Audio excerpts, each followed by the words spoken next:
Hello, नमस्कार, good evening. खुली बाहों, तहदिल और प्यारी सी मुस्कान के साथ मैं मोहित यादव स्वागत करता हूँ हमारे अपने परिवार सक्सेस पॉइंट पे। होपफुली आप बहुत अच्छे होंगे और बेहतरीन तरीके से आपकी स्टडी जारी रही होगी। आज अपन बात करने वाले हैं न्यूक्लियर फिजिक्स की, जिसमें बीते लेक्चर में और कुछ टेक्निकल इशू की वजह से, लाइट कट होने की वजह से और अपना लेक्चर अधूरा ही रह गया था, तो उसी लेक्चर को अपन आगे बढ़ाएंगे। और जिसमें अपन ने स्ट्रेंथनेस कंजर्वेशन लॉ अपन पढ़ रहे थे, विचित्रता संरक्षण नियम अपन उसके अंतर्गत पढ़ रहे थे। और विचित्रता संरक्षण नियम में मैंने थ्योरी कंप्लीट करा दी, और थ्योरी का जो भी आपको जो पोर्शन लिखना था वो कंप्लीट करा दिया। और अपन को देखना था कि सिंगलेट पार्टिकल्स, डबलेट पार्टिकल्स और ट्रिपलेट पार्टिकल्स के लिए विचित्रता की वैल्यू क्या होगी। इसके अंतर्गत मैंने आपको बताया कि जो आइसो स्पिन है, यानी संभारिक प्रचक्रण, तो संभारिक प्रचक्रण का मान कण प्रतिकण के लिए एक समान रहता है, यानी कण के लिए भी समान रहेगा और प्रतिकण के लिए भी समान रहेगा। जबकि अपन ने I3 जो संरक्षण नियम पढ़ा था, संभारिक प्रचक्रण का जो तृतीय घटक अपन ने पढ़ा, उसके अंतर्गत अपन ने जाना कि कण और प्रतिकण का जो वैल्यू होगा I3 में, कण और प्रतिकण के लिए जो I3 का मान होगा वो क्या होगा, एक दूसरे के विपरीत होगा। यानी मान के चलिए जैसे कोई भी कण है, जैसे मैं बोल रहा हूँ ईटा नोट, ईटा नोट तो चलेगा, सिंगलेट पार्टिकल हो गया। जैसे मैं बोल रहा हूँ प्रोटॉन, और प्रोटॉन में I3 का वैल्यू आ रहा था प्लस का 1/2, तो प्रोटॉन का जो बार होगा प्रतिकण के लिए एक दूसरे के क्या होंगे, विपरीत होंगे। इसका कुछ अर्थ ऐसा था। तो ये I3 संरक्षण नियम के अंतर्गत अपन ने जाना। अब आज अपन पढ़ने वाले हैं विचित्रता संरक्षण नियम। तो चलेगा, आज की क्लास को स्टार्ट करते हैं। और विचित्रता संरक्षण नियम अपन आज पढ़ने वाले हैं, उसका वैल्यू अपन को कैलकुलेट करना है। तो विचित्रता संरक्षण नियम का वैल्यू अपन को कैलकुलेट करना है फॉर सिंगलेट पार्टिकल के लिए। किसके लिए कैलकुलेट करें अपन, पहले अपन सिंगलेट पार्टिकल्स के लिए विचित्रता का वैल्यू अपन को कैलकुलेट करना है, जिसका जो फॉर्मूला था वो मैंने ये बताया था आपको। वास्तविकता में विचित्रता का फॉर्मूला कैसे निकालते हैं अपन, तो वास्तविकता में होता है सर Q = I3 प्लस में B + S/2। ये क्या बोलता है, तो ये बोलते हैं सर इसको गेलमान-निशिजिमा समीकरण। इसको बोलते हैं गेलमान-निशिजिमा समीकरण। और अगर B + S/2 को अपन Y/2 लिख दे, यानी B + S की जगह अपन रिप्लेस कर दे Y को, और ये वाला जो वैल्यू आएगा ये कहलाता है उच्च आवेश के रूप में, उच्च आवेश के रूप में गेलमान-निशिजिमा समीकरण। यहाँ तक अपन ने जान लिया। चलेगा, आज की क्लास को और स्टार्ट करते हैं बिना किसी देरी के। और उसमें अपन जानेंगे स्ट्रेंथनेस कंजर्वेशन लॉ, विचित्रता संरक्षण नियम। सिंगलेट पार्टिकल के लिए अपन विचित्रता संरक्षण नियम देखेंगे। तो देखिएगा भाई, सिंगलेट पार्टिकल के लिए विचित्रता संरक्षण नियम क्या होगा। सबसे पहली बात है, सिंगलेट पार्टिकल्स के लिए अपना कौन कौन से पार्टिकल्स हैं जो इसके अंतर्गत आएंगे। तो आप बोलोगे सर सिंगलेट पार्टिकल्स में अपने 3 पार्टिकल हैं। एक तो पहला पार्टिकल हो गया अपना ईटा नोट, दूसरा पार्टिकल हो गया सर लैम्बडा नोट, और तीसरे वाला जो पार्टिकल हो गया वो हो गया ओमेगा माइनस। ये तीनों के तीनों पार्टिकल्स क्या हैं, सिंगलेट पार्टिकल्स हैं। और इन तीनों के लिए अपन को विचित्रता का मान ज्ञात करना है। विचित्रता के मान के लिए अपन को किस किस की रिक्वायरमेंट होगी, तो आप बोलोगे सर एक तो आवेश की रिक्वायरमेंट है, एक अपन को I3 का वैल्यू अपन को पता होना चाहिए, एक बेरियन पार्टिकल या बेरियन नंबर अपन को पता होना चाहिए। चलिएगा देखते हैं ईटा नोट, तो आवेश कितना होगा। तो आप कहोगे सर ईटा नोट पे आवेश होगा वो 0 होगा। क्यों, क्योंकि ईटा नोट के पास तो 0 ही है, इसका कोई आवेश नहीं होता, कोई चार्ज यहाँ पे आपको नजर नहीं आ रहा। ईटा नोट पे 0 आवेश होगा। लैम्बडा नोट, तो आवेश का मान बिल्कुल सर 0 हो गया। ओमेगा माइनस, हाँ यहाँ पे आवेश का मान क्या हो गया, -1 हो गया। तीनों में एक साथ बता रहा हूं मैं, ध्यान से समझ लेना। तीनों पे आवेश क्या है, बिल्कुल सर 0 है। तीनों पे आवेश क्या है, 0 है। फिर बात करें तीनों में I3 की, जो कि संभारिक प्रचक्रण का तृतीय घटक होता है। सिंगलेट पार्टिकल्स के लिए सर I3 का मान समान रहता है। फिर अपन बात करें चाहे पार्टिकल्स ले लो उसमें और चाहे एंटी पार्टिकल ले लो, I3 का मान 0 ही रहता है सिंगलेट पार्टिकल्स के लिए। ये अपन ने देखा तो बिल्कुल और बिल्कुल तीनों में I3 का वैल्यू क्या हो जाने वाला है, तीनों पार्टिकल्स में I3 का मान हो जाएगा मेरे भाई 0। तीनों पार्टिकल्स में I3 का मान क्या हो जाएगा, 0 हो जाएगा। बात करें बेरियन पार्टिकल्स की, मेरे भाई ईटा नोट क्या है, तो आप कहोगे सर मेसोन पार्टिकल है, और मेसोन तो बेरियन नहीं होता, मतलब बेरियन नंबर इसका हो गया 0। बेरियन नंबर क्या हो गया, 0 हो गया, तो बिल्कुल ठीक बात है। बात करें लैम्डा नोट की, क्या लैम्डा नोट बेरियन पार्टिकल है, बिल्कुल ऐसे, क्योंकि बेरियन पार्टिकल के अंतर्गत अपने दो चीजें आती है, न्यूक्लियन और हाइप्रोन। न्यूक्लियन में अपना प्रोटॉन और न्यूट्रॉन आता है, हाइप्रोन में फिर अपना आता है सिग्मा, लैम्डा, ओमेगा और कैस्कोड, जिसे अपन काई या जाई बोलते हैं। तो लैम्डा उसके अंतर्गत आ रहा है, मतलब ये बेरियन पार्टिकल हैं, और जो बेरियन पार्टिकल्स होते हैं उनके बेरियन नंबर क्या होते हैं, पॉजिटिव, यानी +1 होता है। बात करें ओमेगा की, तो ओमेगा भी बिल्कुल सर बेरियन पार्टिकल है, तो इसका वैल्यू भी क्या आ जाने वाला है, +1 आ जाने वाला है। ये सब कुछ वैल्यू आपने देख लिया।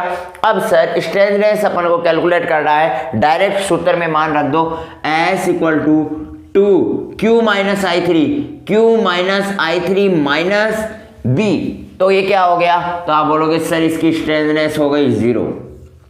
इसकी स्ट्रेंथनेस क्या हो गई, 0 हो गई, इसकी विचित्रता का मान आ गया 0। अब यहां पे S = 2Q - I3 और माइनस बेरियन यानी -B, तो -1 हो गया, तो S का वैल्यू लैम्डा नोट के लिए क्या आया, तो बिल्कुल सर -1 आया। S का वैल्यू लैम्डा नोट के लिए क्या आया, -1 आया। ओमेगा के लिए देखो तो S = 2Q - I3, तो -1 - 0 और -B, तो -1, तो S का वैल्यू क्या आ जाएगा, -3। S का वैल्यू क्या आ जाएगा, -3। तो ये आपकी क्या आ गई, सिंगलेट पार्टिकल्स के लिए स्ट्रेंथनेस का मान आ गया। सिंगलेट पार्टिकल्स के लिए क्या आ गया, स्ट्रेंथनेस का मान आ गया।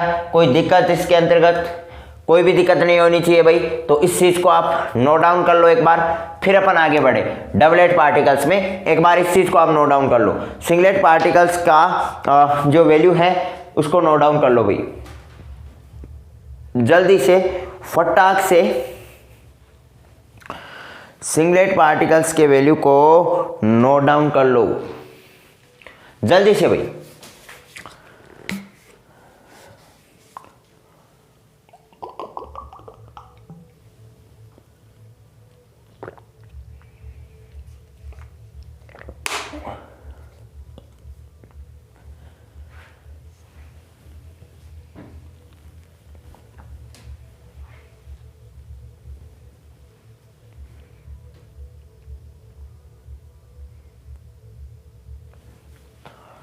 तो मेरे ख्याल से नोट डाउन कर लिया होगा।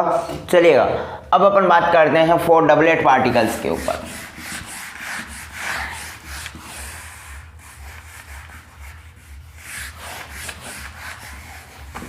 अब अपन किसकी बात करें मेरे भाई, 4 डबलेट पार्टिकल्स। 4 doublet particle. अब अपन डबलेट पार्टिकल्स की बात करें तो डबलेट पार्टिकल्स में क्या क्या आते हैं, पहली बात तो ये है, तो आप बोलोगे सर डबलेट पार्टिकल्स में अपनी 3 चीज़ें आती हैं। एक तो आता है न्यूक्लियन जिसमें प्रोटॉन और न्यूट्रॉन आता है, दूसरा आता है कायोन जिसमें K0 और K+ आता है, और तीसरा आता है कैस्कोड जिसे अपन बोलते हैं काई या जाई। इसमें भी 2 चीज़ें आती हैं, कैस्कोड -1 और कैस्कोड 0। तो उन तीनों के लिए अपन को क्या कर लेना है, अपन को विचित्रता का मान ज्ञात कर लेना है। अभी अपन बात कर रहे हैं ओनली पार्टिकल्स के ऊपर, एंटी पार्टिकल का वैल्यू अपन एक साथ देख लेंगे। अभी आप देखो सिर्फ और सिर्फ पार्टिकल्स के ऊपर। डबलेट पार्टिकल्स में कौन कौन आएंगे, तो आप बोलोगे सर डबलेट पार्टिकल्स में पहली थी तो आ गई कायोन, तो जिसमें आ गया K+ आ गया और K0 आ गया। सेकंड चीज पे आ गया डबलेट पार्टिकल्स में प्रोटॉन और न्यूट्रॉन जिसे अपन न्यूक्लियन बोलते हैं। और थर्ड चीज पे अपने डबलेट पार्टिकल्स में क्या आ गया, कोस्केड -1 और कोस्केड 0 और कोस्केड क्या आ गया 0 आ गया, जिसे अपन काई अजाई भी बोलते हैं। इन डबलेट पार्टिकल्स के लिए अब अपन को क्या करना है, स्ट्रेननेस का मान ज्ञात करना है। अब ध्यान से सुनना, वही चीज चार्ज देखो भाई, इसके ऊपर आप चार्ज देखोगे तो सर +1 है, इसके ऊपर चार्ज क्या है तो सर 0 है। प्रोटॉन के पास क्या होता है, पॉजिटिव चार्ज होता है। न्यूट्रॉन क्या होता है, उदासीन होता है। काई अजाई के पास चार्ज -1 और इसके पास चार्ज 0। सभी के ऊपर आपने क्या कर दिया, चार्ज देख लिया। चार्ज देखने के बाद आपको क्या देखना है, I3 यानी संभारिक प्रचक्रण का तृतीय घटक। अब देखो ये बात कर रहे हैं अपन डबलेट पार्टिकल्स के लिए। डबलेट पार्टिकल्स के लिए अपना I3 का वैल्यू 2 होता है, -1/2 और प्लस का 1/2। प्लस कहाँ पे होगा, जो संख्या, जैसे दोनों में आपको कंपैरिजन करना है, जो बड़ा संख्या होगी, बड़ी संख्या होगी, उसके पास अपन पॉजिटिव नंबर दे देंगे, और जो संख्या इनमें छोटी संख्या होगी, दोनों के कंपैरिजन में आपको देखना, उसको अपन नेगेटिव नंबर दे देंगे। अब देखो K+ और K0 बड़ा कौन सा है, तो सर K+ है, तो I3 का मान यहाँ पे हो जाएगा प्लस का 1/2 और 0 के पास क्या दे देंगे अपन, माइनस वाला, तो माइनस का 1/2। प्रोटॉन और न्यूट्रॉन में आवेश किसके पास ज्यादा है, या में नंबर किसके पास ज्यादा, आप चार्ज के आधार पर ही देखेंगे। वास्तविकता में आप चार्ज के आधार पर ही देख रहे होते हैं। बड़ा किसके आधार पर होता है, चार्ज के आधार पर होता है। प्रोटॉन और न्यूट्रॉन में चार्ज किसके पास ज्यादा है, आप कहोगे सर प्रोटॉन के पास +1 है, न्यूट्रॉन के पास 0 है, तो +1 वाले को अपन दे देंगे प्लस का 1/2 और 0 वाले को दे देंगे माइनस का 1/2। इसी प्रकार से कैस्कोड में आप देखोगे तो सर -1 है इसका चार्ज, तो इसका 0 है, मतलब -1 से तो 0 ही बड़ा होगा, तो I3 का वैल्यू इसमें हो जाएगा प्लस का 1/2 और इसमें हो जाएगा I3 का वैल्यू माइनस का 1/2। ये इन सब में अपन ने क्या देख लिया, I3 का वैल्यू देख लिया। अब और क्या देखना बाकी रह गया, सर बेरियन नंबर और देख लें। बेरियन नंबर, क्या कायोन बेरियन पार्टिकल्स होते हैं, नहीं सर, कायोन मेसोन पार्टिकल होते हैं। और मेसोन क्या होते हैं, मेसोन वास्तविकता में क्या होते हैं, तो आप कहोगे सर मेसोन वैसे तो अपने प्रबल अन्योन्य क्रियाओं के द्वारा बने होते हैं, लेकिन ये बेरियन नहीं होते, क्योंकि हेड्रोन कण होते हैं, हेड्रोन कणों में अपने बेरियन कण आते हैं। प्रबल अन्योन्य क्रियाओं के द्वारा हेड्रोन कण आते हैं, हेड्रोन में फिर मेसोन और क्या आते हैं, बेरियन पार्टिकल आते हैं। मेसोन और बेरियन आते हैं, यानी मेसोन अलग चीज है, बेरियन अलग चीज है, और मेसोन के अंतर्गत फिर ये कायोन पार्टिकल्स आते हैं। तो कायोन पार्टिकल्स अपने बेरियन पार्टिकल्स नहीं होते हैं, यानी कायोन वाले के लिए बेरियन संख्या क्या हो जाने वाली है, तो आप कहोगे सर 0 हो जाने वाली है। बिल्कुल सही बात है। प्रोटॉन और न्यूट्रॉन, हाँ ये जरूर अपने बेरियन पार्टिकल्स होते हैं। बेरियन पार्टिकल्स में अपने न्यूक्लियन और हाइपरॉन 2 पार्टिकल्स आते हैं। बेरियन पार्टिकल्स में न्यूक्लियन और हाइपरॉन ये 2 पार्टिकल्स आते हैं। न्यूक्लियन में अपना आता है प्रोटॉन और न्यूट्रॉन, और हाइपरॉन में 4 सदस्य आते हैं, सिग्मा, लैम्बडा, ओमेगा और काई अजाई। ये सारे चारों के चारों सदस्य, फिर इनके अंतर्गत भी भाग बटे हुए हैं, लेकिन मोटे मोटे तौर पे आपको बता रहा हूं, तो वो आते हैं। ये सभी चीजें आपको पता होंगी, फिर भी रिवाइज करा रहा हूं। तो ये क्या होते हैं, बेरियन पार्टिकल्स होते हैं। और जो पार्टिकल बेरियन पार्टिकल होते हैं, उनकी जो बेरियन नंबर होती है वो क्या होती है, +1 होती है। उनका जो बेरियन नंबर होता है, उनका बेरियन नंबर क्या होता है, +1 होता है। तो इन दोनों का बेरियन नंबर क्या हो जाएगा, +1 हो जाएगा। फिर बात करें काई -1 या काई 0 की, किसकी बात कर रहे हैं हम, काई -1 या काई 0 की अगर अपन बात करें, तो काई -1 और काई 0 दोनों ही बेरियन पार्टिकल है। और जो बेरियन पार्टिकल होते हैं उनके बेरियन नंबर +1 होते हैं, तो काई -1 का बेरियन नंबर +1 हो जाएगा, और काई 0 का बेरियन नंबर क्या होने वाला है, +1 होने वाला है। ये सब इसके बेरियन नंबर देख लिए। अब देखो सब कुछ रिक्वायरमेंट कंप्लीट, एस में बस वैल्यू रख दो भाई, S = 2Q - I3, तो 1 - 1/2 और -B, तो माइनस क्या हो जाएगा, 0 हो जाएगा। तो S का वैल्यू यहाँ पे क्या निकल करके आएगा, तो आप कहोगे सर 1/2 से 2 कैंसिल आउट, S का वैल्यू आ गया 1। एस का वैल्यू क्या आ गया, 1 आ गया, ठीक बात है। अब देखो सेकंड वाले के लिए आप देखोगे तो s equal to 2q minus I three, Q 0 minus I three यानी +1/2 और माइनस क्या हो गया 0 हो गया, तो s का वैल्यू इसके लिए भी क्या आ गया +1। तो s का वैल्यू दोनों के लिए यानी कायोन पार्टिकल्स के लिए s का वैल्यू क्या आ गया +1 आ गया। कायोन पार्टिकल्स के लिए s का वैल्यू क्या आ गया +1 आ गया। बात करें अपन प्रोटॉन के लिए, तो प्रोटॉन के लिए s का वैल्यू देखो भाई, तो s इक्वल टू मैं क्या लिखूं 2 into Q minus I three, तो 1 माइनस 1/2 और माइनस b, तो -1 हो जाएगा। तो s का वैल्यू यहाँ पे क्या हो जाने वाला है, तो आप कहोगे सर s का वैल्यू मैं कलर चेंज कर लूँ ताकि इसमें आपको मिक्स ना हो, तो s का वैल्यू क्या होगा, तो आप कहोगे सर ये तो क्या हो गया 1/2 से 1 कैंसिल आउट यानी s का वैल्यू यहाँ पे हो गया अपना 0। s का वैल्यू क्या हो गया 0 हो गया। अब इस n वाले के लिए अपन देखेंगे तो ये n वाले के लिए s का वैल्यू होगा 2q minus I three, 0 plus क्या हो गया 1/2 और ये हो गया -1, तो s इक्वल टू क्या हो गया 2 से 2 कैंसिल आउट और s का वैल्यू क्या आ गया 0। मतलब प्रोटॉन और न्यूट्रॉन के लिए अपने s की स्ट्रेंथनेस की वैल्यू क्या आ गई 0 आ गई। प्रोटॉन और न्यूट्रॉन के लिए तो स्ट्रेंथनेस 0 आ गई, कायोन पार्टिकल्स के लिए स्ट्रेंथनेस क्या आ गई +1 आ गई।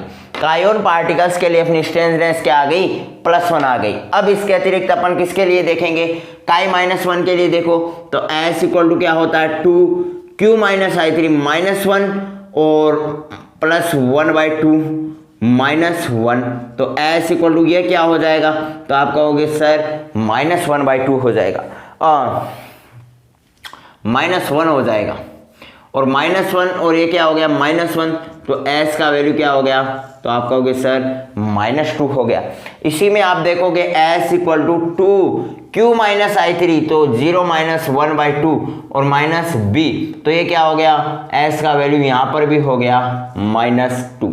तो ये अपन ने डबलेट पार्टिकल्स के लिए स्ट्रेंथनेस की वैल्यू देख ली, डबलेट पार्टिकल्स के लिए क्या देख ली स्ट्रेंथनेस की वैल्यू देख ली। जल्दी से फटाक से इन्हें नोट डाउन करो, फिर अपन ट्रिपलेट के ऊपर आगे बढ़े। जल्दी से भाई फटाक से, मैं दूर हट रहा हूं, फटाक से।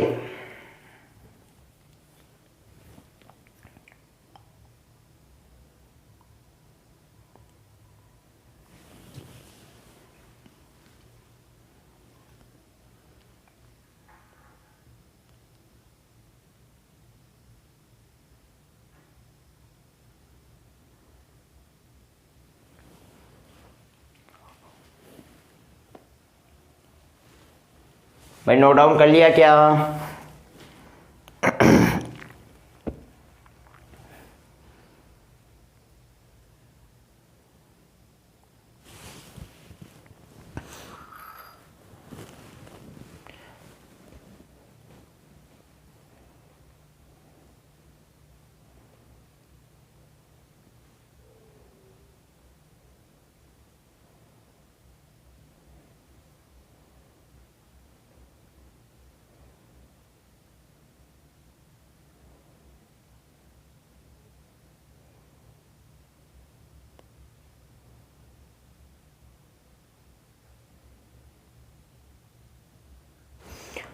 होपफुली नोट डाउन कर लिया होगा। चलिएगा अभी अपन बात करें ट्रिपलेट पार्टिकल्स के ऊपर। हटा दूं मैं,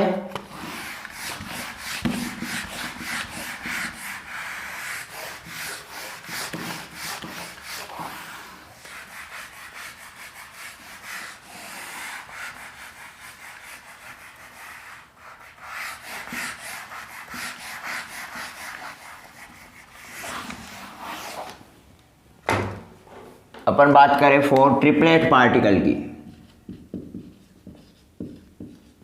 अब देखो भाई ट्रिपलेट पार्टिकल्स क्या बोलते हैं। पहली बात तो होते कौन कौन से हैं, तो सर पायोन और सिग्मा, ये दो ही प्रजातियां हैं जिनमें अपने ट्रिपलेट पार्टिकल आते हैं। पायोन, तो पायोन में तीन चीजें आ गई, पाई प्लस आ गया, पाई माइनस आ गया, मैं थोड़ा दूर दूर लिख दूं इनको, पाई माइनस आ गया और पाई 0 आ गया। इसमें तीन चीज़ें आ गई। फिर सेकंड नंबर पे आ गया सिग्मा प्लस सिग्मा माइनस, इसको थोड़ा और दूर लिख दो ताकि मान निकालने में आसानी रहे, और है सिग्मा ज़ीरो। ये तीन पार्टिकल्स, ये दो प्रकार की प्रजातियां। सुनना ध्यान से, बात करें क्यू की तो आप कहोगे सर +1 -1 0, +1 -1 0। बात करें I3 की तो I3 का भी मान सीधा सा है, +1 जिस पे प्लस चार्ज होगा उसका वैल्यू होगा +1, जिस पे माइनस चार्ज होगा उसका वैल्यू होगा -1, और जिस पे 0 चार्ज होगा तो I3 का मान भी क्या होगा, 0 होगा। तो I3 का मान +1 हो गया, I3 का मान -1 हो गया, और I3 का मान क्या हो गया, 0 हो गया। यहाँ पर भी I3 का मान +1 हो गया, I3 का मान -1 हो गया, और I3 का मान क्या हो गया, 0 हो गया।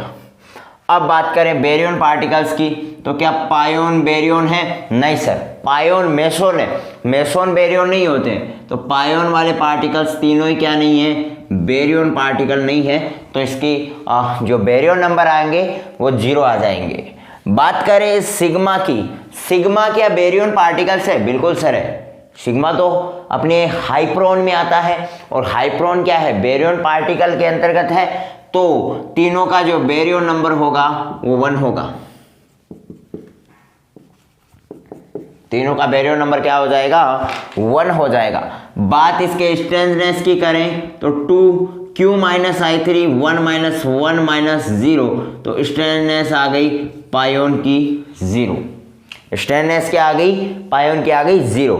फिर बात करें इसकी पाई माइनस की तो 2Q - I3 -1 प्लस में 1 - 0, तो ये भी वही स्ट्रेंथनेस इसकी भी कितनी आ गई, 0 आ गई। फिर इसकी बात करें तो इसको मैं लिख दूं S = 2Q - I3 यानी 0 - 0 - 0, तो इसकी भी स्ट्रेंथनेस क्या आ गई, 0 आ गई। इसकी भी स्ट्रेंथनेस क्या आ गई भाई, 0 आ गई। अब बात करें सिग्मा वाले पार्टिकल्स की तो सिग्मा वाले पार्टिकल्स की भाई देखिए स्ट्रेंथनेस कितनी आती है। तो बात करें सिग्मा की तो S = 2Q - I3 1 - 1 और -1, तो S = आ गया -1। S = क्या आ गया, -1। सिग्मा माइनस की बात करोगे तो S का वैल्यू आप देखोगे 2Q - I3 और -1, तो S का वैल्यू इसके लिए क्या आ गया, -1। यानी देखना आप पायोन पार्टिकल्स के तीनों के लिए S का वैल्यू 0 आ रहा है, और इसमें देखना तीनों का वैल्यू क्या आने वाला है, -1 आने वाला है। यानी पूरी फैमिली का ही ऐसे ही चलता है, पूरी फैमिली का वैल्यू साथ साथ चलता है। बात करें सिग्मा 0 की, बात किसकी करें अब, सिग्मा 0 की तो S होगा 2Q - I3, तो 0 - 0 - B, तो S का वैल्यू इसमें भी क्या आने गया, -1 आ गया। जल्दी से भाई फटाक से इस चीज़ को और नोट डाउन कर लो भाई, फटाक से भाई।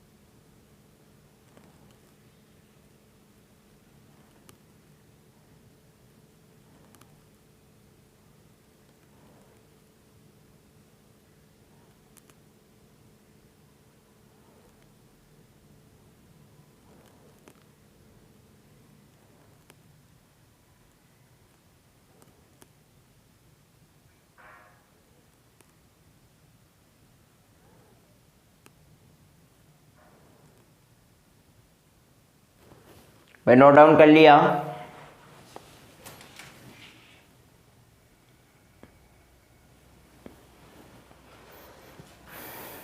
होपफुली नोट डाउन कर लिया होगा। अभी अपन पार्टिकल्स और एंटी पार्टिकल्स का क्या लोचा है वो देख ले। हटा रहा हूं मैं इसको।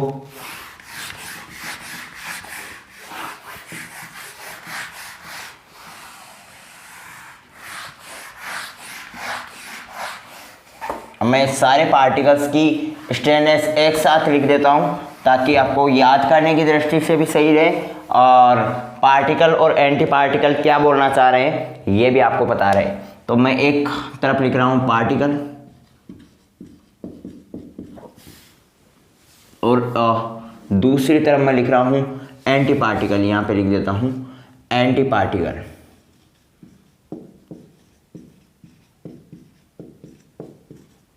ये हो गया अपना एंटी पार्टिकल और ये हो गया अपना पार्टिकल्स यहाँ के लिख रहा हूँ। तो देखो पार्टिकल्स में सबसे पहले जीरो किस किस की होती है, तो आप कहोगे सर एक तो अपने प्रोटॉन और न्यूट्रॉन होते हैं, उनकी स्ट्रेननेस जीरो होती है।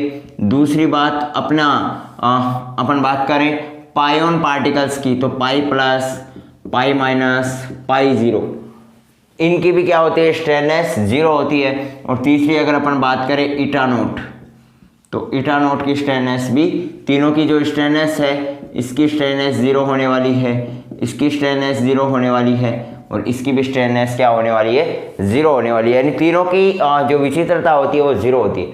फिर अपन बात करें 4 नंबर पे सिग्मा वाले पार्टिकल्स की, तो सिग्मा प्लस, सिग्मा माइनस और सिग्मा जीरो, तो इसकी स्ट्रेननेस कितनी होती है, तो अभी आपने कैलकुलेट किया है सर -1 होती है। सिग्मा वाले पार्टिकल्स की स्ट्रेननेस कितनी होती है -1 होती है। फिर अपन बात करें ओमेगा माइनस की, तो इसकी स्ट्रेननेस होती है -3। ओमेगा माइनस की अगर स्ट्रेननेस की बात करूं तो इसकी स्ट्रेननेस कितनी होती है -3। फिर अपन बात करें कैस्कोड की, जिसमें कैस्कोड -1 और कैस्कोड 0, तो इसकी स्ट्रेननेस होती है -2। इसकी स्ट्रेननेस कितनी होती है -2। और बात करें कायोन पार्टिकल की, जिसके अंतर्गत के प्लस और के 0 आता है, उसकी स्ट्रेननेस होती है +1। और बच गया क्या, एक अपना बच गया लैम्डा 0, इसकी स्ट्रेननेस होती है -1। ठीक है, इसकी स्ट्रेननेस देखें लैम्डा 0 और लैम्डा 0 की स्ट्रेननेस होती है -1। मेरे ख्याल से सारे पार्टिकल्स आ गए, सभी पार्टिकल्स आ गए भाई, सारे के सारे आ गए, 8 के 8 पार्टिकल्स इसके अंतर्गत आ गए। अब इन 8 के 8 पार्टिकल्स को और एंटी पार्टिकल के अंतर्गत अपन देख लें, तो इनके एंटी पार्टिकल की स्ट्रेननेस क्या होती है भाई, चेंज हो जाती है। जैसे आप पहला पार्टिकल अपन प्रोटॉन का बार और न्यूट्रॉन के बार की बात करें तो S 0 है, तो 0 के ऊपर तो भाई 0 ही होगी, स्ट्रेननेस क्या चेंज होगी। फिर सेकंड नंबर पे बात करें पायोन की, तो पाई 0 का बार, भाई प्लस और माइनस इन दोनों को आपस में अपन चेंज नहीं कर सकते, प्लस और माइनस इन दोनों को तो चेंज नहीं कर सकते, लेकिन हाँ पाई 0 है, पाई 0 का बार होगा तो उसकी स्ट्रेननेस क्या हो जाएगी 0, उसकी स्ट्रेननेस क्या हो जाएगी 0 हो जाएगी। फिर थर्ड नंबर पे अपन बात करें ईटा नोट, तो ईटा नोट का बार और उसकी भी स्ट्रेननेस भाई 0 की तो 0 ही रहेगी, 0 के ऊपर बार लगा तो कोई फर्क नहीं पड़ने वाला, तो 0 की 0 ही रहेगी। फिर 4 नंबर पे मैं बात करूं सिग्मा की, तो प्लस और माइनस तो आपस में चेंज नहीं होंगे, सिग्मा 0 का बार आएगा और सिग्मा 0 के बार की जो स्ट्रेननेस होगी वो क्या हो जाएगी +1 हो जाएगी। सिग्मा 0 के बार की स्ट्रेननेस क्या हो जाएगी +1 हो जाएगी। बात करें अपन ओमेगा की और प्लस की, तो S इसका वैल्यू हो जाएगा +3, पहले -3 था अब +3 हो जाएगा। बात करें कैस्कोड की, 6 नंबर पे है कैस्कोड, जिसे अपन काई या जाई बोलते हैं, तो ये कैस्कोड +1 हो गया और कैस्कोड 0 का बार हो गई, तो इसकी जो स्ट्रेननेस होगी वो कितनी होगी +2 हो जाएगी भाई। इसकी स्ट्रेननेस कितनी हो गई, इसको मैं इस प्रकार से लिख दूं ताकि आपको अच्छे से दिखे।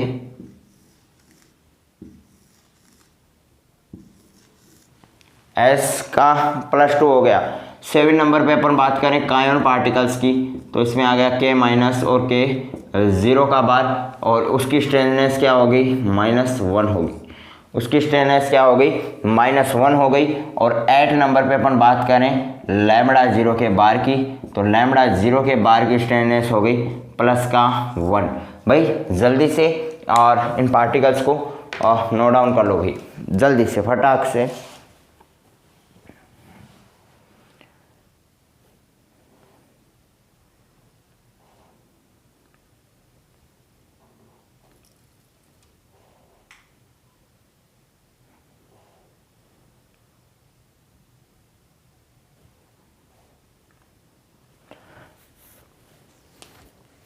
जल्दी से।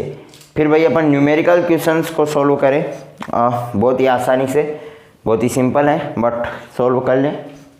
आज इनका न्योग संस्कार बैठ जाए तो जल्दी से इन चीज़ों को नोट डाउन करो, फिर अपन न्यूमेरिकल क्वेश्चंस के ऊपर आगे बढ़े।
तो होपफुली नोट डाउन कर लिया होगा भाई आपने। चलिएगा अभी अपन क्वेश्चंस के ऊपर आगे बढ़े।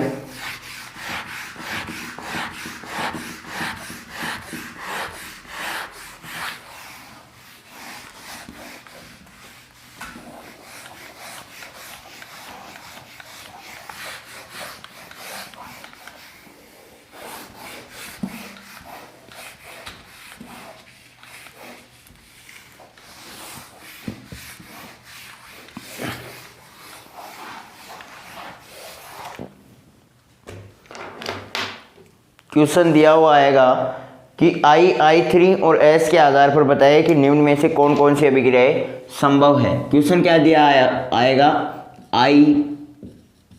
I3 लिख लो भाई क्वेश्चन को, और S के आधार पर बताइए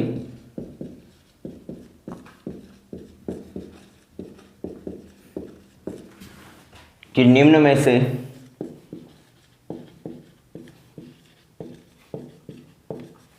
कौन कौन सी निम्न में से कौन कौन सी अभिक्रियाएं संभव हैं। निम्न में से कौन कौन सी अभिक्रियाएं संभव हैं, इस प्रकार का क्वेश्चन लिख के आएगा और उसका आंसर देख लो फिर। और जैसे मान लो फर्स्ट अभिक्रिया आपको दे दी, फर्स्ट अभिक्रिया ही आपको दे दी पाई माइनस प्लस में पी और के माइनस और सिग्मा प्लस में ये टूट रही है, ठीक है। अब और सेकंड यहाँ पे मैं लिख देता हूँ, सेकंड रिएक्शन आपको दे दी पाई माइनस प्लस में पी, ये टूट रही है के प्लस और सिग्मा माइनस में, आपस में इंटरचेंज है। अब सुनो ध्यान से सुनना इन चीज़ों को, कैसे आपको कैलकुलेट करना है, क्या ये बोलना चाह रहा है। ये बोल रहा है कि I3 और S ये तीनों के आधार पर आपको तय करना है कि ये अभिक्रिया संभव है कि नहीं है। पहले आप I के आधार पर जांच करेंगे, अगर I के आधार पर अभिक्रिया से पूर्व I का मान अभिक्रिया के पश्चात I के मान के तुल्य है, इसका मतलब I के लिए ये अभिक्रिया सही है, फिर आप उससे आगे बढ़ोगे। अगर I के लिए गलत हो गई तो ये अभिक्रिया पूरी की पूरी गलत हो गई। तीनों में से अगर किसी एक के लिए भी गलत आ जाती है तो उसके बाद आपको आगे जाँच करने की जरूरत नहीं है, वो अभिक्रिया क्या है, गलत है। तो सबसे पहले आप I के लिए देखोगे, I के लिए एलिजिबल है, I के लिए एलिजिबल है तो फिर आप I3 के लिए आगे बढ़ोगे।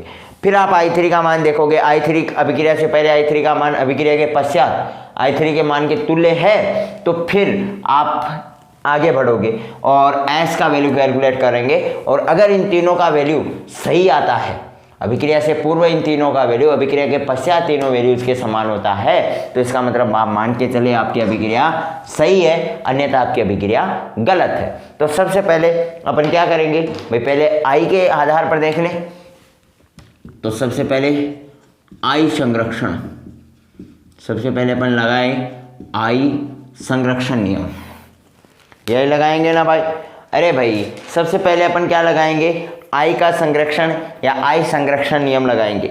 आई संरक्षण नियम लगाओ भाई, इसमें आई संरक्षण नियम लगाओगे तो क्या आएगा, तो आई क्या बोलता है कि जो डबलेट पार्टिकल्स होते हैं उसके लिए आई का वैल्यू होता है 1/2, सिंगलेट पार्टिकल्स के लिए आई का वैल्यू 0 और ट्रिपलेट पार्टिकल्स के लिए आई का वैल्यू होता है 1। और स्पेशली बात यह है कण और प्रतिकण के लिए आई का वैल्यू समान रहता है, आपस में इंटरचेंज नहीं होता है। पाई माइनस और पी प्लस, सबसे पहले अभिक्रिया से पहले आप आई का वैल्यू देखो तो भाई पाई माइनस ये क्या है, तो आप कहोगे सर ट्रिपलेट पार्टिकल है, मतलब आई का वैल्यू हो गया 1। पी ये क्या है, ये सर डबलेट पार्टिकल्स है, पी डबलेट पार्टिकल है तो आई का वैल्यू हो गया 1/2, यानी आई का वैल्यू यहाँ पे हो गया 3/2। आई का वैल्यू रिएक्शन से पहले क्या हो गया, 3/2 हो गया। रिएक्शन के पश्चात आई का वैल्यू देखो भाई, कायोन ये क्या है, डबलेट पार्टिकल्स है तो इसका वैल्यू हो गया 1/2। और बात करें सिग्मा की तो ये क्या है, ट्रिपलेट पार्टिकल है तो इसका वैल्यू आई का वैल्यू हो गया 1, तो यानी आई का वैल्यू 3/2। देखो देखिए एलिजिबल है क्या, रिएक्शन से पहले आई का मान रिएक्शन के पश्चात आई के मान के क्या है, बराबर है मतलब आई का जो संरक्षण नियम है उसकी पालना हो रही है। आई के संरक्षण नियम की पालना हो रही है तो आगे बढ़ो भाई, आई के संरक्षण नियम की पालना हो रही है तो फिर अब I3 का संरक्षण लगाओ, I3 का संरक्षण नियम, I3 का संरक्षण नियम लगाओ। अब I3 का संरक्षण नियम लगाओगे मेरे भाई तो I3 क्या बोलता है, ट्रिपलेट पार्टिकल्स के लिए I3 का मान क्या होगा, पाई माइनस दिया गया है तो पाई माइनस के लिए I3 का मान क्या होगा, तो आप कहोगे सर -1 होगा। फिर ये प्रोटॉन डबलेट पार्टिकल है, डबलेट पार्टिकल के लिए क्या होगा, I3 का मान प्लस का 1/2 और माइनस का 1/2, ये पॉजिटिव होगा तो प्लस का 1/2, तो यानी I3 का मान हो गया यहाँ पे -1/2। रिएक्शन के पश्चात देखो I3 का वैल्यू, तो कायोन ये तो क्या हो गया माइनस के 1/2 और ये हो गया +1, तो यहाँ पे I3 का वैल्यू आ गया प्लस का 1/2। I3 का वैल्यू क्या आ गया, प्लस का 1/2। इसका मतलब यहाँ पे देखो भाई -1/2 और ये आ गया +1/2, यानी अभिक्रिया यहीं पे गलत हो गई, यानी I3 का संरक्षण नियम की पालना नहीं कर रहा है। आगे आपको जांच करने की जरूरत नहीं है, एस की अब आपको जांच करने की कोई आवश्यकता नहीं है, I3 का संरक्षण यहाँ पे नियम लागू नहीं हो रहा, अतः यह अभिक्रिया क्या है, संभव नहीं है। यह अभिक्रिया I3 संरक्षण नियम के तहत संभव नहीं है। तो सीधी सी बात है, ये अपना जांच हो गया, ये क्या नहीं है, संभव नहीं है। आप लिख दोगे यहाँ पे संभव नहीं है, क्या नहीं है, संभव नहीं है। अब आप बात करो सेकंड पार्टिकल्स के ऊपर, और सेकंड पार्टिकल्स में अब मैं बार बार नहीं लिख रहा हूँ, अब सेकंड पार्टिकल्स में अब मैं डायरेक्ट लिख रहा हूँ आई के लिए, क्योंकि अपन को बहुत सारे क्वेश्चंस करने हैं, बार बार अपन एक थ्योरी को नहीं लिखने, एक स्टेप वाइज मैंने एक क्वेश्चन को आपको समझा दिया, करना कैसे एग्जाम में कैसे करना है वो चीज़ आपने देख ली। अब देखो आई के लिए पहली बार देखोगे तो आई के लिए सर ट्रिपलेट पार्टिकल के लिए आई का वैल्यू 1, डबलेट के लिए 1/2, और यहाँ पे डबलेट पार्टिकल्स के लिए 1/2, ट्रिपलेट के लिए 1, तो आई का वैल्यू 3/2, मतलब क्या है, एलिजिबल है। तो फिर आगे बढ़ो, फिर आप देखोगे I3 के लिए, I3 संरक्षण के लिए आप देखोगे तो पाई माइनस का मतलब I3 का वैल्यू है -1, प्लस में क्या हो गया 1/2, और यहाँ पे आप देखोगे तो ये क्या हो गया, प्लस का 1/2 -1, यहाँ पे वैल्यू हो गया माइनस का 1/2 और यहाँ पे भी वैल्यू हो गया -1/2। इसका मतलब एलिजिबल है। एलिजिबल है तो थर्ड नंबर पे आप बढ़ोगे आगे। स्ट्रेननेस के लिए देखोगे तो स्ट्रेननेस क्या आएगी, 2q - I3। अब 2q - I3 आपको लगाना नहीं है, आपको डायरेक्टली याद रखना है। अब स्ट्रेननेस भाई आपको याद हो गई होगी, स्ट्रेननेस आपको डायरेक्टली, तो पायोन पार्टिकल्स के लिए स्ट्रेननेस क्या होती है सर, 0 होती है। पायोन पार्टिकल्स के लिए स्ट्रेननेस 0 होती है, और अपना जो प्रोटॉन और न्यूट्रॉन था उसके लिए भी स्ट्रेननेस 0 होती है, बिल्कुल होती है, ये अपन ने देखा था।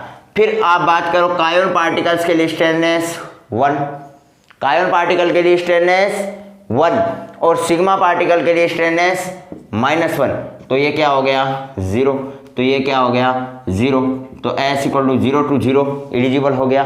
जल्दी से भाई इस चीज़ को और नोट डाउन कर लो, जल्दी से नोट डाउन कर लो भाई,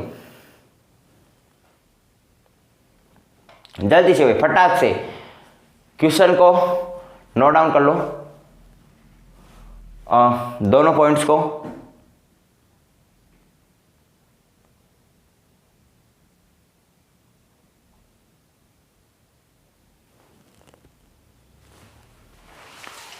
इसमें दोनों पॉइंट्स आ जाएंगे,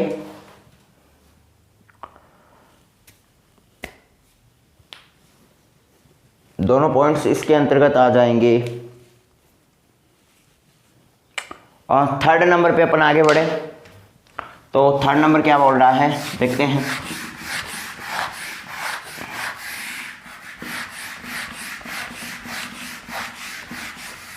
थर्ड नंबर क्वेश्चन क्या दिया गया है वो क्वेश्चन अपन देखते हैं। और थर्ड दिया गया है इसके अंतर्गत K माइनस प्लस में P, थर्ड इसके अंतर्गत दिया गया है K माइनस प्लस में P और रिएक्शन हो रही है K प्लस और जाई माइनस, K प्लस और जाई -1। और फोर्थ वाला क्वेश्चन भी अपन इसके अंतर्गत ले लें। फोर्थ वाला क्वेश्चन दिया गया है K माइनस प्लस में दिया गया है प्रोटॉन और लास्ट में इसका रिएक्शन है ओमेगा माइनस प्लस में K प्लस और K0।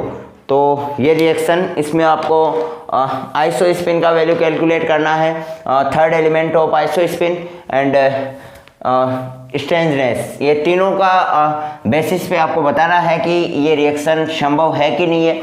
और अगर संभव है तो अपन बोल देंगे भाई संभव है, और नहीं है तो नहीं है। अब देखो सबसे पहले अपन देख लें आई के आधार पर, आई का जो संरक्षण है, आई के संरक्षण के आधार पर on the basis of isospin conservation, isospin conservation के बेसिस पे अपन इस रिएक्शन को देखेंगे।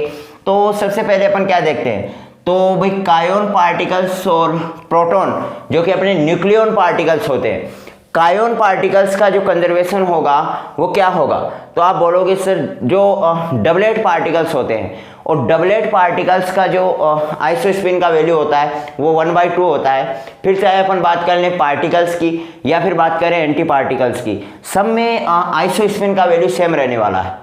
I3 में इसका वैल्यू बिल्कुल चेंज होता है, क्योंकि कण और प्रतिकण एक दूसरे के विपरीत होते हैं आइसोस्पिन में, जबकि आइसोस्पिन के थर्ड पार्टिकल में, आइसोस्पिन में कण और प्रतिकण के लिए वैल्यू समान रहने वाला है। तो आई का संरक्षण देखोगे कायोन, कायोन में अपने दो पार्टिकल्स आते हैं K प्लस और K0, कायोन में दो पार्टिकल्स आते हैं K प्लस और K0।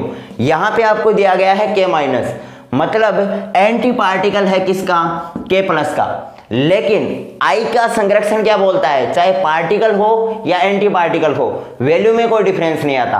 तो इसमें अपन को लोड नहीं लेना है, आई के संरक्षण में लोड नहीं लेना है कि क्या चीज दी गई है। यहाँ पे आपको पता होना चाहिए पार्टिकल कैसा है। तो भाई कायोन है वो डबलेट पार्टिकल है, अगर डबलेट पार्टिकल होगा तो आई का वैल्यू यहाँ पे आने वाला है 1/2।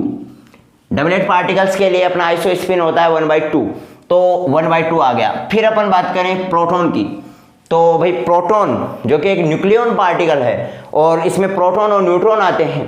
प्रोटॉन क्या है, ये भी सर डबलेट पार्टिकल है, तो डबलेट पार्टिकल है तो ये भी क्या आ जाएगा 1/2, इसके आइसोस्पिन का वैल्यू आ जाने वाला है। ये अपनी रिएक्शन से पहले आइसोस्पिन का वैल्यू है, रिएक्शन के पश्चात आइसोस्पिन का वैल्यू क्या आएगा तो वो अपन देखें। तो रिएक्शन के पश्चात अगर अपन देखेंगे तो कायोन दिया गया है, कायोन अपना डबलेट पार्टिकल है, तो डबलेट पार्टिकल है तो आइसोस्पिन हो गया 1/2। फिर इसी प्रकार से जाई -1 और जाई 0, ये भी एक डबलेट पार्टिकल है, तो डबलेट पार्टिकल्स का आइसोस्पिन हो गया 1/2। दोनों का आइसोस्पिन 1/2 हो गया, यानी रिएक्शन से पहले आइसोस्पिन का वैल्यू रिएक्शन के बाद आइसोस्पिन के वैल्यू के तुल्य है। मतलब अपनी रिएक्शन आइसोस्पिन के लिए, आई के लिए अपनी रिएक्शन क्या है, सही है। अब अपन सेकंड नंबर पे देखते हैं I3 का संरक्षण। सेकंड नंबर पर अपन देखें I3 का संरक्षण। अब I3 के आधार पर देखो भाई, अगर अपना यहाँ पे वैल्यू I के लिए गलत हो जाता तो अपन को आगे चलने की आवश्यकता नहीं थी, लेकिन हाँ I के लिए अगर सही है तो अपन को आगे वैल्यू कैलकुलेट करने की आवश्यकता है। अब I3 का संरक्षण अपन इसके अंतर्गत देखेंगे। I3 के संरक्षण में बिल्कुल और बिल्कुल पार्टिकल और एंटी पार्टिकल दोनों का फर्क पड़ता है। पार्टिकल और एंटी पार्टिकल के लिए जो वैल्यूज होते हैं वो एक दूसरे के विपरीत होती हैं। कैसे? यहाँ पे देखो कायोन पार्टिकल दिया गया है, कायोन में K प्लस और K जीरो आते हैं। K प्लस के लिए I3 का वैल्यू होता है 1/2 प्लस में, और K जीरो के लिए I3 का वैल्यू होता है माइनस का 1/2।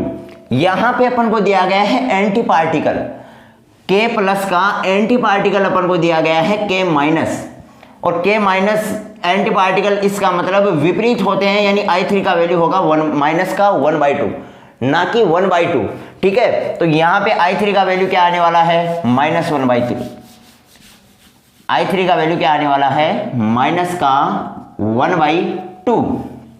और प्रोटॉन, प्रोटॉन क्या है? एक डबलेट पार्टिकल है और पॉजिटिव भी है, तो प्लस का क्या आ जाएगा? 1/2 आ जाएगा। ये तो अभी अपन ने सारणी में देखा ही है कि प्रोटॉन का वैल्यू तो I3 का वैल्यू प्रोटॉन के लिए और 1/2 होता है, तो वो यहाँ पे प्लस का 1/2 आ जाने वाला है। इसके अंतर्गत अगर अपन रिएक्शन के बाद की बात करें तो रिएक्शन के बाद I3 की वैल्यू क्या आएगी? तो यहाँ पे आपको देखो K प्लस दिया गया है, मतलब पार्टिकल है। रिएक्शन से पहले आपको K माइनस दिया गया था, जो कि क्या था? एंटी पार्टिकल था। एंटी पार्टिकल में अपन को थोड़ा दिमाग लगाने की आवश्यकता थी कि भाई वैल्यू क्या आएगी। पार्टिकल में तो दिमाग लगाना ही नहीं है, डायरेक्ट आपको दिखाई पड़ रहा है कि प्लस 1/2 आएगा। पार्टिकल के लिए तो भाई क्या आएगा? प्लस 1/2 आएगा। इसके अंतर्गत बाद में अपन बात करें तो J-1, ये भी भाई पार्टिकल है। और बात करें पार्टिकल्स की तो वैल्यू भाई -1/2 आएगा या +1/2। तो इसमें दो चीजें आती हैं जाई में, एक तो आता है J-1 और एक आता है J0। तो 0 भाई -1 से तो बड़ा है, तो 0 के लिए तो वैल्यू होगी +1/2 और -1 के लिए वैल्यू क्या हो जाएगी? -1/2 हो जाएगी। तो यहाँ पे इसका वैल्यू क्या हो जाएगा? -1/2 हो जाएगी। आप देखोगे I3 के संरक्षण के अंतर्गत अपना रिएक्शन से पहले I3 का वैल्यू क्या आने वाला है? 0, और रिएक्शन के बाद I3 का वैल्यू क्या आने वाला है? 0। मतलब I3 का संरक्षण भी यहाँ पे क्या हो रहा है? लागू हो रहा है। I3 का संरक्षण लागू हो रहा है, I का संरक्षण इसमें लागू हो रहा है। मतलब अपन को स्ट्रेंजनेस का और देखना है, स्ट्रेंजनेस कंजर्वेशन लॉ अपन को और देखना पड़ेगा। भाई दोनों लागू हो रहे हैं तो तीसरा भी अपन को देखना पड़ेगा।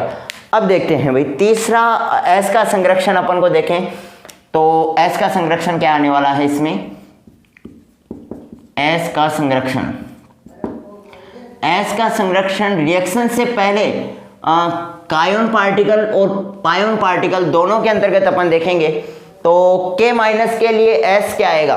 तो सीधी सी बात है भाई, कायोन पार्टिकल्स के लिए जो S का वैल्यू था वो क्या आ रहा था? +1 आ रहा था। अभी ये क्या है? माइनस में है, तो स्ट्रेंजनेस एक दूसरे के क्या होती है? विपरीत होती है। स्ट्रेंजनेस एक दूसरे के क्या होती है? विपरीत होती है। थर्ड वाला है ना, तो एक दूसरे के विपरीत होती है, तो मतलब S का यहाँ पे हो जाएगा -1, S का होगा -1। और P के लिए जो स्ट्रेंजनेस आएगी वो क्या आने वाली है? P के लिए जो स्ट्रेंजनेस आएगी पायोन पार्टिकल्स के लिए, अपने न्यूक्लियन के लिए, तो प्रोटॉन और न्यूट्रॉन इन दोनों के लिए स्ट्रेंजनेस 0 है, तो यहाँ पे प्लस में क्या आ जाने वाला है? 0। तो स्ट्रेंजनेस आ गई -1, स्ट्रेंजनेस क्या आ गई इसकी? -1।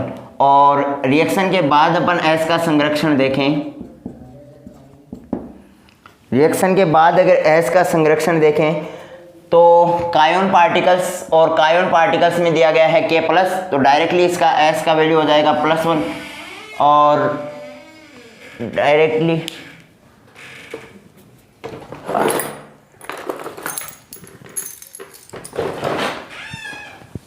इसका वैल्यू हो गया +1। और बात करें अपन कैस्कोड की, जो कि कैस्कोड की वैसे वैल्यू होती है -2, तो ये हो जाएगा -2।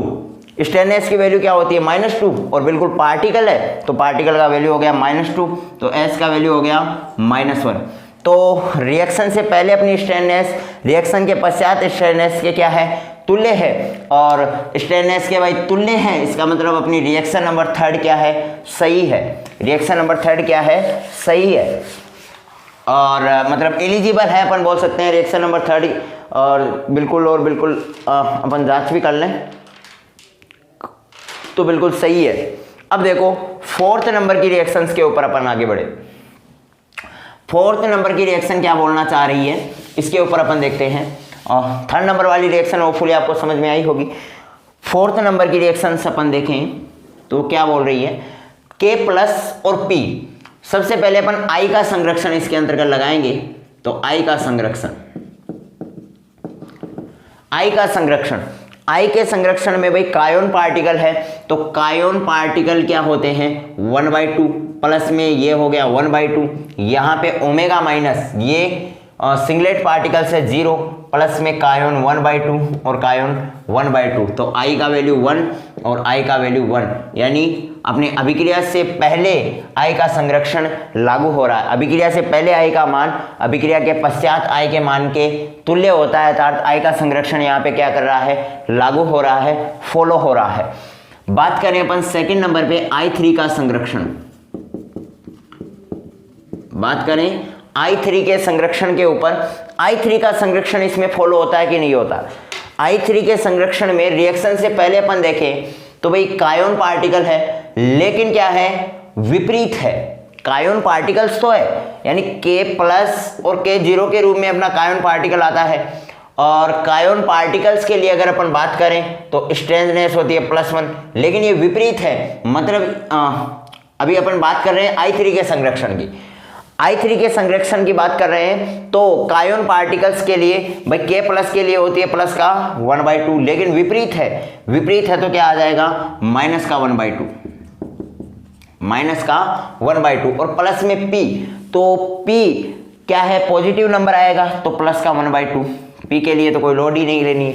और फिर इसके बाद अपन बात करें इसके रिएक्शन के पश्चात तो I3 के वैल्यू की तो ओमेगा, ये तो सिंगलेट पार्टिकल है, सिंगलेट पार्टिकल के लिए I3 का वैल्यू भी 0 होता है सभी सिंगलेट के लिए, और I का वैल्यू भी क्या होता है, 0 होता है, ये ध्यान में रखना है।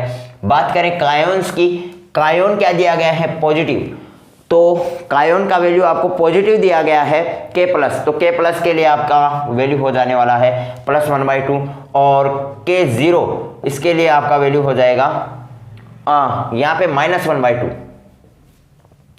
यहाँ पे क्या आ जाना है और ये आएगा +1/2, ऐसे आएगा।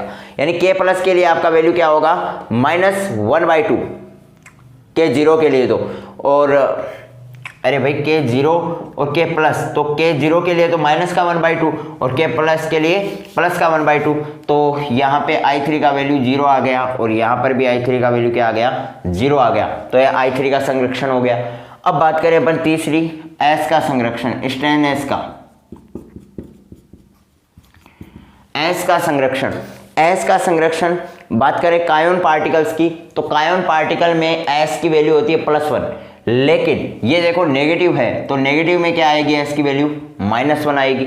फिर अपन बात करें प्रोटॉन की, प्रोटॉन एक प्रकार का क्या है, डबलेट पार्टिकल है, और प्रोटॉन और न्यूट्रॉन के लिए स्ट्रेननेस आती है वो 0 आती है, यानी S का वैल्यू यहाँ पे होने वाला है -1, S का वैल्यू यहाँ पे क्या होने वाला है, -1 रहने वाला है, ठीक है। S का वैल्यू यहाँ पे -1 रहने वाला है। बात करें रिएक्शन के बाद की, तो सिंगलेट पार्टिकल ओमेगा माइनस की विचित्रता कितनी होती है, -3। बात कर रहे हैं अपन स्ट्रेननेस की, बाकी तो इसमें ये विचित्र ही है। सिंगलेट पार्टिकल्स के लिए I का वैल्यू भी 0 रहने वाला है और I3 का वैल्यू भी 0 रहने वाला है, लेकिन यहाँ पे स्ट्रेननेस का मान इसका -3 रहेगा।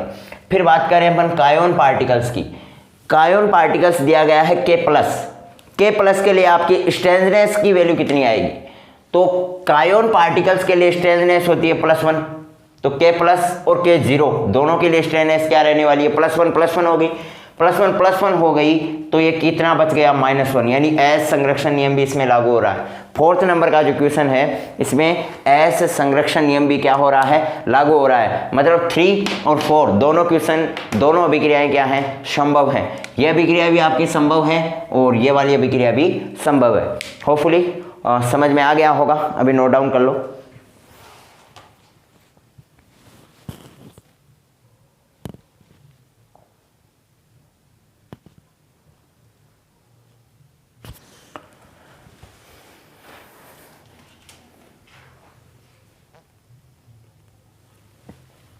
दो क्वेश्चन और हैं और देख लेंगे।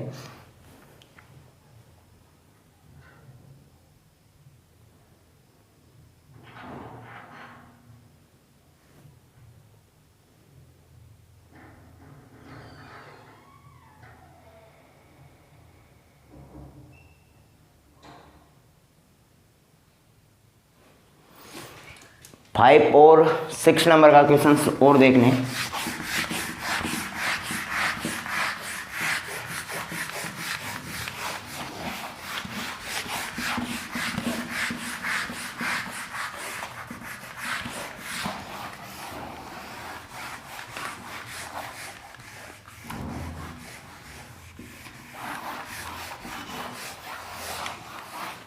क्वेश्चन नंबर 5 है, कोई भी पायोन पार्टिकल्स आपको दिया गया है 5 में, पायोन पार्टिकल्स प्लस में प्रोटॉन, और रिएक्शन के बाद दिया गया है पायोन पार्टिकल्स प्लस में सिग्मा प्लस, और 6 नंबर आपको दिया गया है इसमें पायोन पार्टिकल्स प्लस में प्रोटॉन और रिएक्शन के बाद के प्लस और सिग्मा प्लस, के प्लस और सिग्मा प्लस इसके अंतर्गत दिया गया है।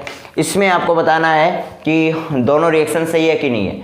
तो सबसे पहले अपन देख लेते हैं आई का संरक्षण। सबसे पहले अपन क्या देखते हैं, आई का संरक्षण। आई का संरक्षण आप देखोगे पायोन पार्टिकल्स दिया गया है जो कि क्या है, ट्रिपलेट पार्टिकल है। तो ट्रिपलेट पार्टिकल्स के लिए आई का वैल्यू होता है 1। बात करें डबलेट पार्टिकल्स के लिए तो आई का वैल्यू होता है 1/2। अभिक्रिया के पश्चात देखोगे ट्रिपलेट पार्टिकल है तो 1 और ये भी 1, तो ये तो आई का वैल्यू यहाँ पे तो हो गया 2 और यहाँ पे हो गया 3/2। ये तो यहाँ पे आई का संरक्षण ही क्या नहीं कर रहा है, पालना नहीं कर रहा है। आई के संरक्षण में इसकी पालना नहीं हो रही है तो भाई आगे आपको जांच करने की आवश्यकता ही नहीं है। यहाँ पे ये अभिक्रिया क्या नहीं है, सही नहीं है। इसके अंतर्गत यह अभिक्रिया सही नहीं है। तो अपन बात कर लेते हैं भाई 6 नंबर की। फिर 6 नंबर को और देख लो। पायोन्स पार्टिकल दिया गया है, पायोन पार्टिकल के लिए 1 और इसके लिए हो गई 1/2, और कायोन पार्टिकल्स के लिए 1/2 और सिग्मा के लिए हो गया 1, तो आई का वैल्यू हो गया 3/2 और ये हो गया 3/2। तो मतलब दोनों का वैल्यू दिया गया है वो सेम है, तो सही हो गया। फिर बात करें अपन I3 का संरक्षण। I3 का संरक्षण, तो I3 का संरक्षण देखोगे पायोन्स पार्टिकल के लिए I3 का वैल्यू हो गई +1 और इसके लिए प्रोटॉन के लिए हो गई 1/2, और I3 का वैल्यू अपन आफ्टर रिएक्शन देखें तो ये हो गई 1/2 और ये हो गई प्लस में 1, तो I3 का वैल्यू हो गया 3/2 और इसमें I3 का वैल्यू क्या हो गया 3/2। और अपन यहाँ पे इसका S का संरक्षण और देख लें। S का संरक्षण में स्ट्रेननेस देखोगे पायोन पार्टिकल्स दिया गया है, पायोन पार्टिकल्स की स्ट्रेननेस क्या होती है भाई 0। फिर बात करें प्रोटॉन, तो प्रोटॉन की स्ट्रेननेस भी 0 होती है। तो अभिक्रिया से पहले before reaction strangeness will be 0 and after reaction अगर अपन स्ट्रेननेस देखें तो स्ट्रेननेस कितनी आएगी। कायोन पार्टिकल्स दिया गया है, कायोन पार्टिकल्स की जो स्ट्रेननेस होती है वो क्या होती है +1 होती है। कायोन पार्टिकल्स की स्ट्रेननेस क्या होती है +1 होती है, तो ये हो गई +1, और सिग्मा पार्टिकल्स की जो स्ट्रेननेस होती है वो -1 होती है, तो ये इससे कैंसिल आउट, ये 0। तो यानी स्ट्रेननेस की भी पालना हो रही है, I3 संरक्षण की भी पालना हो रही है और I के संरक्षण की भी पालना हो रही है। मतलब नंबर 6 की जो अभिक्रिया है वो तो सही है और 5 नंबर वाली अभिक्रिया क्या है, गलत है। 6 नंबर की तो सही है और 5 वाली जो रिएक्शन है वो गलत है। तो आप रिएक्शन को नोट डाउन कर ले और इसको तो बाद में भी आप देख सकते हो, ठीक है। तो चलिएगा मेरे जाने के बाद इस रिएक्शन को आप नोट डाउन कर लेगा। अभी दोस्त हमें समय इससे ज़्यादा मोहलत नहीं देगा। मिलते हैं नेक्स्ट क्लास में, तब तक के लिए हंसते रहेगा, मुस्कुराते रहेगा और अपनी फिजिक्स को बेहतरीन तरीके से प्रिपेयर करते रहेगा। Bye bye, have a nice day.